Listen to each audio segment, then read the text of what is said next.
Il était une fois un homme très riche qui avait 3 filles. 2 d'entre elles étaient des jeunes filles cupides et égoïstes. Mais la 3e avait le cœur bon et rempli d'amour.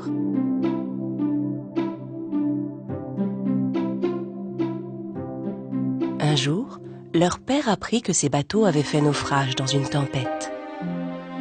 Le pauvre homme était ruiné et il ne lui restait plus que la petite maison où il vivait. Bien sûr, les 2 sœurs Cupides étaient très contrariées par cette situation. Toute la journée, elles ne faisaient rien d'autre que se plaindre. Pendant ce temps, Belle s'occupait seule de la maison. Au bout de quelque temps, le père entendit dire que l'un de ses bateaux avait pu rentrer au port. Il décida aussitôt d'aller voir lui-même sur place. Avant de partir, il demanda à ses filles: « Mes filles, que voudriez-vous que je vous rapporte ?»« Une robe, des chaussures, un collier et un bracelet. »« Et toi, Belle, dis-moi, qu'est-ce que tu aimerais ?»« J'aimerais avoir une rose, père. » Après un long voyage, leur père arriva au port, mais il ne restait plus rien de sa marchandise, et son bateau était inutilisable. Triste et épuisé, il entreprit de rentrer chez lui. La nuit commençait à tomber quand il arriva au bord de la forêt. Il neigeait et la forêt était sombre et froide. Il chevaucha de longues heures durant sous la neige.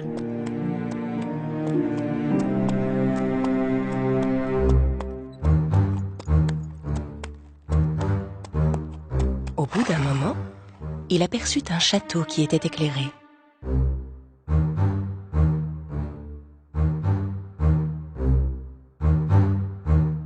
Il entra dans le château en espérant y trouver de l'aide.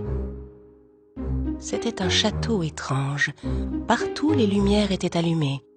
Un somptueux dîner était servi et le feu brûlait dans la cheminée. Et pourtant, il ne semblait y avoir personne. L'homme appela mais n'obtint aucune réponse. Finalement, incapable de résister plus longtemps, il mangea le repas qui était sur la table et alla se coucher dans un des lits.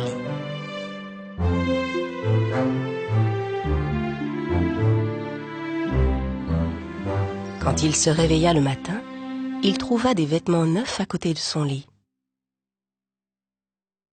Il descendit. Un délicieux petit déjeuner l'attendait sur la table. « Ce château appartient sûrement à une sorte de fée, sinon elle ne m'aiderait pas comme ça. Oh, j'aimerais pouvoir la remercier. » Alors qu'il quittait le château, il remarqua que le jardin était plein de roses. « Je ne peux pas exaucer les vœux de mes autres filles, mais je peux au moins satisfaire celui de ma chère Belle, » pensa-t-il. Mais alors qu'il cueillait une rose, tout autour de lui se mit à trembler dans un terrible grondement. Une affreuse bête ressemblant à un lion apparut entre les arbres. En voyant la bête, le père faillit s'évanouir.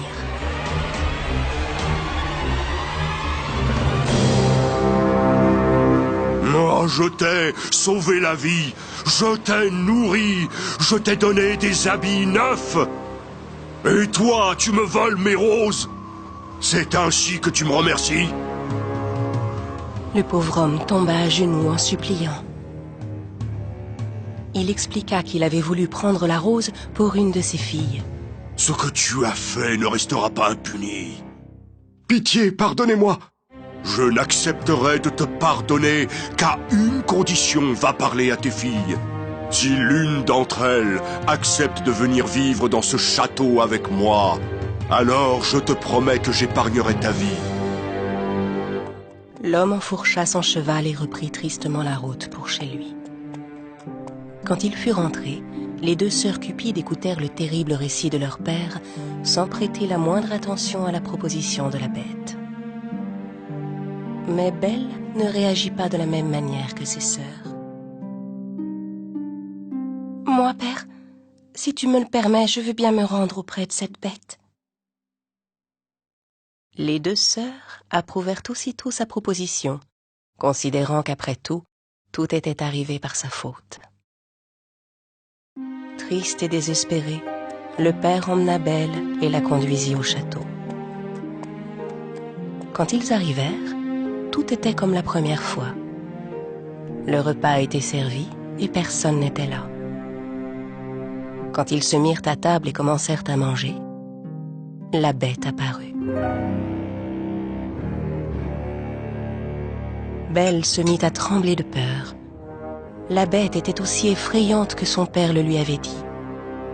Mais la bête lui demanda d'une voix douce: « Êtes-vous venu ici de votre propre volonté? » « Oui. » Alors demain matin, votre père quittera le château.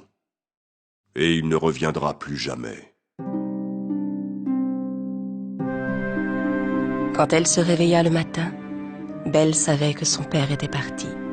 Elle trouva un appétissant petit déjeuner servi sur la table. Elle alla flâner un moment dans le jardin, mais la vue des roses la rendait triste. Alors elle décida d'aller visiter le château. Une des portes était couverte de roses. Elle se demandait bien ce qu'il pouvait y avoir de l'autre côté.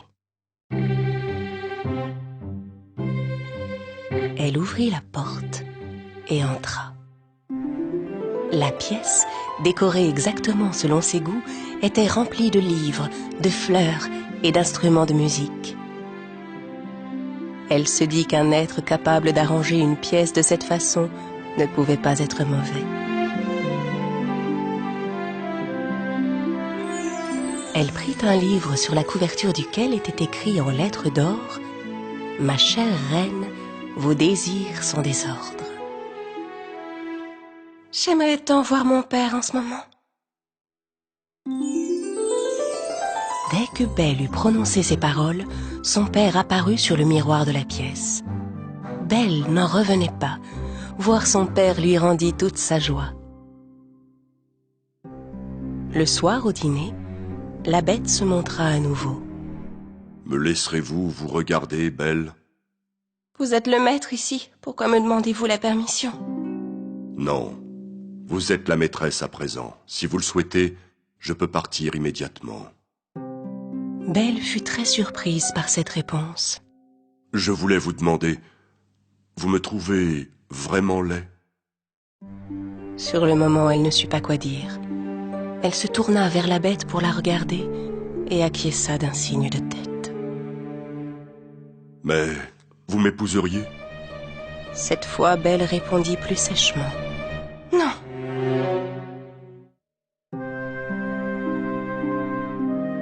La bête se détourna tristement et laissa Belle seule. Chaque soir au dîner, la bête venait voir Belle et la traitait toujours très gentiment. À mesure que les jours passaient, Belle sentait qu'elle s'habituait à la bête. Si seulement il n'était pas si laid. Au bout de quelques mois, Belle n'avait plus du tout peur de la bête. Elle commençait même à l'apprécier.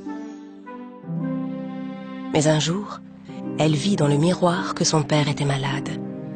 Elle alla trouver la bête et lui demanda de la laisser rentrer chez elle pour aller prendre soin de son père. « Bien sûr, allez-y.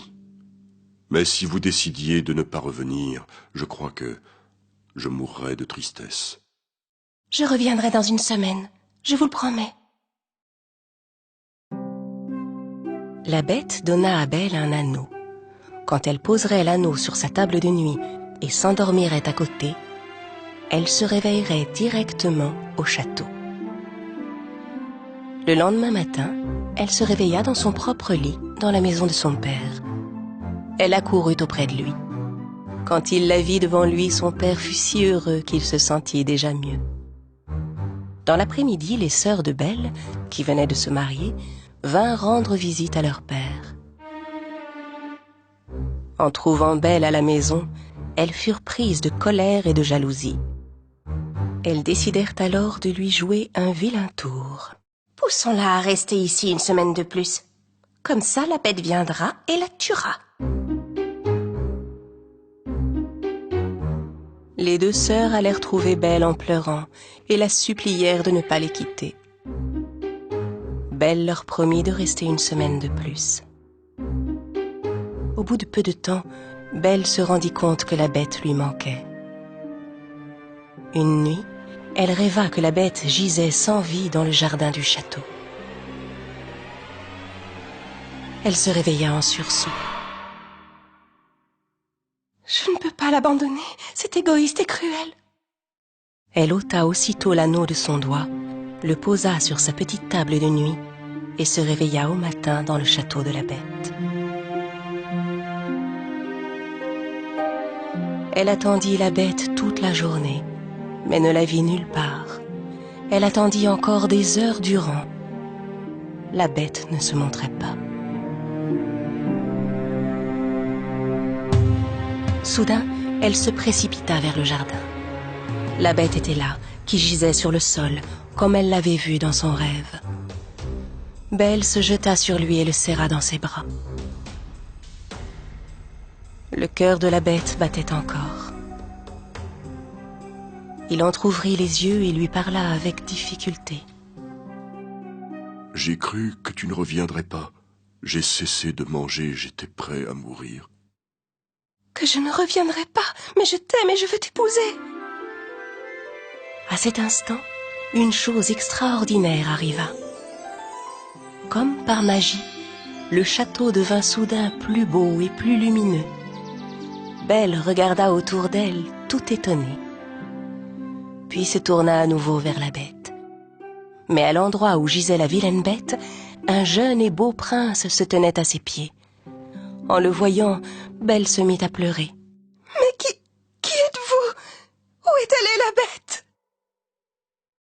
Le prince se leva et lui raconta toute l'histoire. « Je suis la bête. Une méchante sorcière m'a jeté un sort et m'a transformé en une vilaine bête. Si tu n'avais pas dit que tu voulais m'épouser, j'aurais été condamné à rester une bête jusqu'à la fin de mes jours. » En entendant cela, Belle fut encore plus heureuse. Grâce à la bonté de son cœur, elle avait trouvé le véritable amour. La belle et le prince se marièrent et vécurent heureux pour toujours.